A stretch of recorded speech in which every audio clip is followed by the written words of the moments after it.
ರಾಜ್ಯದಲ್ಲಿ ಕಾಡ್ತಿರೋ ವಿದ್ಯುತ್ ಅಭಾವ ನೀಗಿಸಲು ಮುಂದಾಗಿರುವ ಸರ್ಕಾರ ಇದೀಗ ಸಕ್ಕರೆ ಕಾರ್ಖಾನೆಗಳಲ್ಲಿ ಉತ್ಪಾದನೆಯಾಗುವ ವಿದ್ಯುತ್ ಪಡೆಯಲು ಮುಂದಾಗಿದೆ. ಈ ಕುರಿತಂತೆ ಬೆಂಗಳೂರಿನಲ್ಲಿಂದು ಸಕ್ಕರೆ ಕಾರ್ಖಾನೆ ಮಾಲೀಕರೊಂದಿಗೆ ಇಂಧನ ಸಚಿವೆ ಶೋಭಾ ಕರಂದ್ಲಾಜೆ ಸಭೆ ನಡೆಸಿದರು. ಸಭೆಯಲ್ಲಿ ಪಾಲ್ಗೊಂಡಿದ್ದ 40 ಸಕ್ಕರೆ ಕಾರ್ಖಾನೆ ಮಾಲೀಕರು ಕಾರ್ಖಾನೆಗಳಲ್ಲಿ ಸುಮಾರು 500 ಮೆಗಾವ್ಯಾಟ್ ವಿದ್ಯುತ್ ಉತ್ಪಾದನೆಯಾಗ್ತಾ ಇದ್ದು ಪ್ರತಿ ಯೂನಿಟ್ಗೆ ₹6.50 ನೀಡುವಂತೆ ಪ್ರಸ್ತಾವನೆ ಮುಂದಿಟ್ಟರು. ಈ ಬಗ್ಗೆ ಇನ್ನೆರಡು ದಿನಗಳಲ್ಲಿ ತೀರ್ಮಾನ ಕೈಗೊಳ್ಳುವುದಾಗಿ ಸಚಿವೆ ಶೋಭಾ ತಿಳಿಸಿದರು.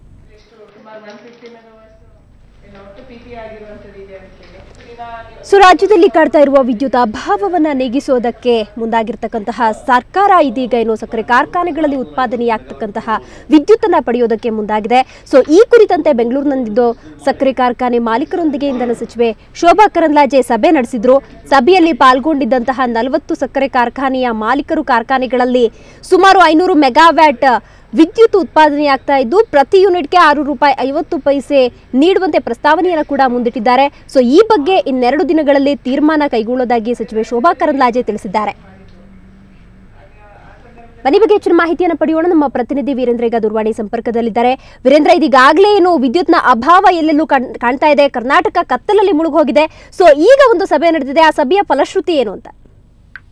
ದಿವ್ಯಾ, ಸರಿಸುಮಾರು 1 ಗಂಟೆಗಳ ಕಾಲ ರಾಜ್ಯದ ನಾನಾ ಸಕ್ಕರೆ ಕಂಪನಿ ಮಾಲೀಕರು, ಸಕ್ಕರೆ ಫ್ಯಾಕ್ಟರಿ ಮಾಲೀಕರ ಜೊತೆ ಇಂಧನ ಸಚಿವೆ ಶೋಭಾ ಕರಂದ್ಲಾಜೆ ಅವರು ಸಭೆಯನ್ನು ನಡೆಸಿದ್ರು. ಸಭೆಯಲ್ಲಿ ಫ್ಯಾಕ್ಟರಿ ಮಾಲೀಕರೆಲ್ಲರೂ ಕೂಡ ಬಹಳ ಸ್ಪಷ್ಟವಾಗಿ ಹೇಳಿದ್ರು, ನಾವು ವಿದ್ಯುತ್ನ ಕೊಡ್ಲಿಕ್ಕೆ ಸಿದ್ಧರಿದ್ದೇವೆ. ಸರಿಸುಮಾರು ಎಲ್ಲಾ ಫ್ಯಾಕ್ಟರಿಗಳಿಂದ ಸೇರಿದ್ರೆ 500 ಮೆಗಾವ್ಯಾಟ್ನಷ್ಟು ವಿದ್ಯುತ್ ರಾಜ್ಯ ಸರ್ಕಾರಕ್ಕೆ ಸಿಗುತ್ತೆ. ಆದ್ರೆ ಪ್ರತಿ ಯೂನಿಟ್ಗೆ ₹6.50 ಆ ಒಂದು ದರದಲ್ಲಿ ನೀವು ಕೊಂಡ್ಕೊಳ್ಬೇಕಾಗುತ್ತೆ ಅನ್ನುವಂತ ಒಂದು ಬೇಡಿಕೆಯನ್ನ ಮುಂದಿಟ್ಟಿದ್ದಾರೆ. ಅದಕ್ಕೆ ರಾಜ್ಯ ಸರ್ಕಾರ ಮಾತ್ರ ಈಗಲೂ ಕೂಡ ಮೀನಾಮೇಷ ಎಣಿಸ್ತಾ ಇದೆ ಅಂತ ಹೇಳ್ಬೋದು. ಯಾಕಂದ್ರೆ ಶೋಭಾ ಕರಂದ್ಲಾಜೆ ಅವರು ತತ್ಕ್ಷಣಕ್ಕೆ ಯಾವುದೇ ಒಂದು ನಿರ್ಧಾರವನ್ನ ಅಲ್ಲಿ ಪ್ರಕಟಿಸಿಲ್ಲ. ನಾವು ಇದನ್ನ ಪರಿಶೀಲನೆ ನಡೆಸಿ ಆನಂತರ ನಾವು ಮತ್ತೆ ನಿಮ್ಮನ್ನ ಕರೆದು ಸಭೆ ನಡೆಸ್ತೇವೆ, ಆನಂತರ ತಿಳಿಸ್ತೇವೆ ಅನ್ನುವಂತ ಮಾತನ್ನ ಹೇಳಿದ್ದಾರೆ. ಆದ್ರೆ ಇದ್ರ ಜೊತೆಗೆ ಸಕ್ಕರೆ ಫ್ಯಾಕ್ಟರಿಗಳ ಮಾಲೀಕರು ಮತ್ತೂ ಒಂದು ಡಿಮ್ಯಾಂಡ್ ಅನ್ನ ಕೂಡ ಮುಂದಿಟ್ಟಿದ್ದಾರೆ. ಕೇವಲ ನಿಮ್ಗೆ ಸಂಕಷ್ಟ ಇದ್ದಾಗ ಮಾತ್ರ ನಮ್ಮನ್ನ ಬಳಸ್ಕೊಂಡು ಕೈ ಬಿಡೋದು ಸರಿಯಲ್ಲ.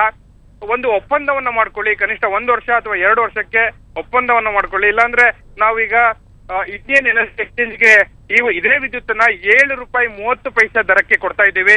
ಅಂದ್ರೆ ಸುಮಾರು 80 ಪೈಸೆ ಕಡಿಮೆಗೆ ನಾವು ರಾಜ್ಯ ಸರ್ಕಾರಕ್ಕೆ ಕೊಡ್ತಿರುವಾಗ ನೀವು ಒಂದು ಕನಿಷ್ಠ ಪಕ್ಷ 1 ವರ್ಷ ಅಥವಾ 2 ವರ್ಷ ನಮ್ಮಿಂದ ವಿದ್ಯುತ್ತನ್ನ ತೆಗೆದುಕೊಳ್ತೀರಿ ಅನ್ನುವಂತ ಒಂದು ಭರವಸೆ ಇದ್ರೆ ನಾವು ನಿರಂತರವಾಗಿ ವಿದ್ಯುತ್ತನ್ನ ಕೊಡ್ಬೋದು. ಅದು ಬಿಟ್ಟು ನಿಮಗೆ ಕಷ್ಟ ಬಂದಾಗ ಮಾತ್ರ ವಿದ್ಯುತ್ತನ್ನು ತೆಗೆದುಕೊಳ್ಳೋದು, ಬೇರೆ ಸಂದರ್ಭದಲ್ಲಿ ನಮ್ಮನ್ನ ಕೈ ಬಿಡೋದು ಮಾಡಿದ್ರೆ ಸರಿಯಾಗೋದಿಲ್ಲ ಅನ್ನೋ ಒಂದು ಮಾತನ್ನ ಕೂಡ ಈ ಒಂದು ಸಭೆಯಲ್ಲಿ ಹೇಳಿದ್ದಾರೆ. ಅದಕ್ಕೂ ಕೂಡ ಯಾವುದೇ ಒಂದು ನಿರ್ಧಾರವನ್ನ ರಾಜ್ಯ ಸರ್ಕಾರದ ವತಿಯಿಂದ ಪ್ರಕಟಿಸಿಲ್ಲ. 2 ದಿನಗಳ ಕಾಲಾವಕಾಶವನ್ನ ಇಂಧನ ಸಚಿವೆ ಶೋಭಾ ಕರಂದ್ಲಾಜೆ ಅವರು ತೆಗೆದುಕೊಂಡಿದ್ದಾರೆ. ಆನಂತರ ತನ್ನ ನಿರ್ಧಾರವನ್ನ ಪ್ರಕಟಿಸ್ತೇನೆ ಅನ್ನುವಂತ ಮಾತನ್ನ ಹೇಳಿದ್ದಾರೆ. ಈಗ ಸಭೆ ಅಂತ್ಯ ಆಗಿದೆ. ₹6.50 ಪ್ರತಿ ಯೂನಿಟ್ ವಿದ್ಯುತ್ತಿಗೆ ₹6.50 ನಾವು ವಿದ್ಯುತ್ತನ್ನ ಕೊಡ್ಲಿಕ್ಕೆ ಸಿದ್ಧರಿದ್ದೇವೆ ಅನ್ನೋ ಮಾತನ್ನ ಸಕ್ಕರೆ ಫ್ಯಾಕ್ಟರಿಗಳ ಮಾಲೀಕರು ಹೇಳಿದ್ದಾರೆ. ದಿವ್ಯಾ. ಓಕೆ ವೀರೇಂದ್ರ, ನಿಮ್ಮೆಲ್ಲ ಮಾಹಿತಿಗಾಗಿ ಧನ್ಯವಾದ.